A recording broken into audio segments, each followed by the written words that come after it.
Welcome to the first of our 60-second devotions. Once or twice a week, we want to give you the opportunity to pause and stop, to think, reflect and pray about how God might be speaking to us at the moment. This morning I was reading Matthew 14 and the story where Jesus feeds the 5,000. I'm sure it's a story you might know well. Jesus is teaching to a large crowd of people. It's getting late and the people are starting to get hungry. The disciples realise this, so they go to Jesus and say to him, "Jesus, the people are getting hungry, it's time to send them home." But instead of sending them home, Jesus sends his disciples into the crowd to gather all the food that they can.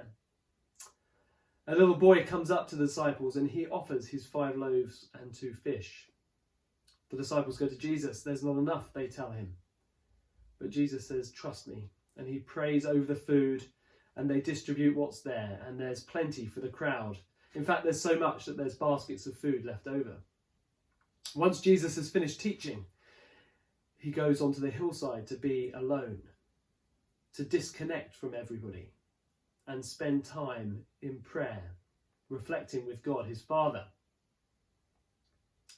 I don't know about you, but in this new normal we find ourselves in, I feel like I'm constantly connected, that I'm constantly connected to my screen, whether it be through video chat with families and friends, video chat for work, doing online youth group.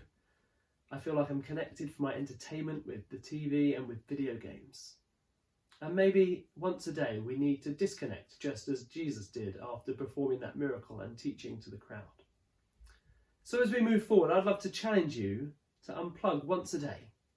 That as a group we could unplug once a day between 6 and 7 o'clock to spend time reflecting on our days, to spend time with God or spend time physically talking to our family, to be present to their needs as well.